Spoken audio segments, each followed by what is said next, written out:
So I saw little Amélie, or the character of Rain, tonight. As for my usual seizure warning, there weren't really any sequences in this film that gave me concern regarding potential seizure risk. There were no strobing effects, there were no flashing lights.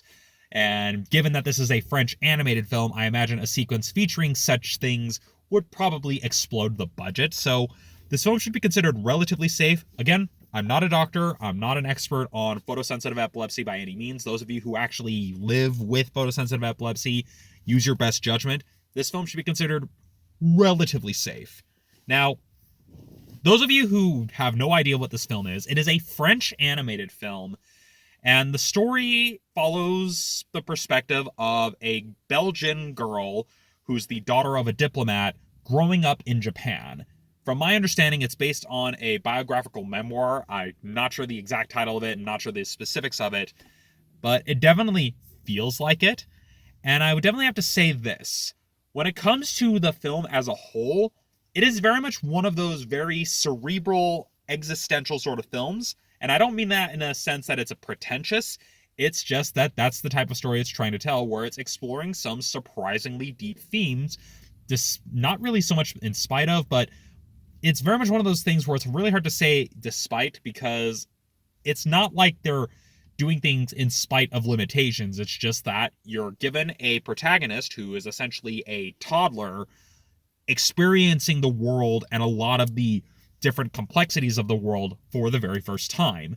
And that's very much what the film is about. And I low-key got the feeling that the way the film starts is meant to be somewhat allegorical for some sort of neurodivergent condition. I could be wrong. I may just be reading way too deep into things, even though this is very much one of those films that it is that deep. It's not one of those things that you're just like, oh, you're just reading too much into it. No, this film is that deep. It actually has depth. And those of you who may not be used to actually consuming media with actual depth may be a little bit put off by it. Now, when it comes to the animation style, I definitely detected hints of influence, but I certainly appreciate the fact that it's not trying to outright imitate or copy any pre-existing animation style. It very much is clear and secure in its overall visual aesthetic and its overall visual style and the overall type of film it's trying to be. That's one thing I've liked about French animation, is that there's not really a set standard that you can look at and be like, oh, that's a French animated film, because they tend to run the gamut in terms of visual style. And so the film knows its style and it's very confident in its presentation, which I also certainly appreciated.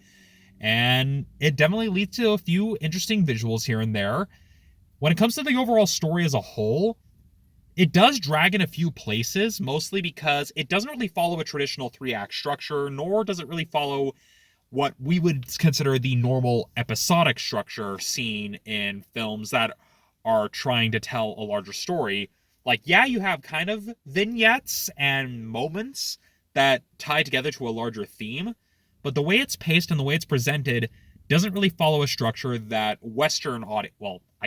American audiences would normally be used to. It very much is doing its own thing, which I certainly appreciate it.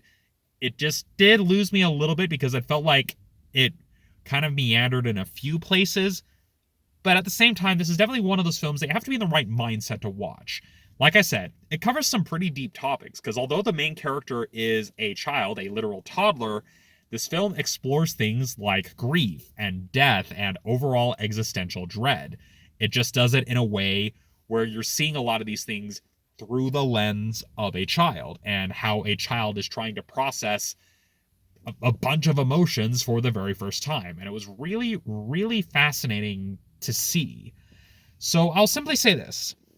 If you're a fan of animation as a medium, so if you're someone who actually likes watching the more art house sort of films, things that are a little more off the beaten path, you will enjoy this film. And I saw it dubbed, and I thought the English dub did a pretty good job. I don't have access to seeing the original French language version, so I don't really know how it compares, but for the type of film that it is, the English dub through G Kids does a pretty good job. I don't know if it'll be showing in theaters much longer, sadly, but that's at least my thoughts on it. So if you're someone who appreciates animation as an art form, as a medium, you'll definitely enjoy it. But I definitely have to say, this is one of those films that be prepared to go into it and expecting to come out of it needing to think really hard about aspects of your life, because it's very much one of those films. It very much follows in the same sort of tradition of people like Hayao Miyazaki and Isao Takahata. One part of it is that it very much tries to romanticize the mundane, and I don't mean that in a derogatory sense, but more that it tries to instill this sense of wonder in things that you normally start taking for granted once you've grown up. Again, the main character is a child, you're seeing things through the eyes of a child, and so it very much tries to put you into that mindset of wonder at some of the seemingly normal things.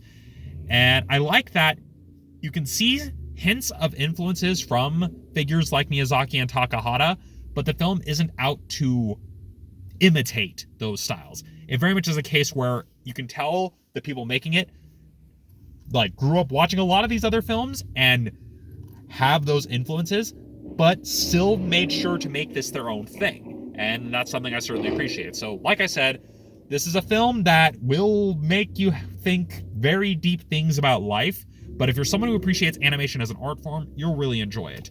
So now, if you excuse me, I'm going to continue wallowing in my own existential dread, at least until I can once again go to the movie theater to get out my own head for at least a couple of hours. So, yeah, I'm going to go back to my wallowing, and I will see you all next time.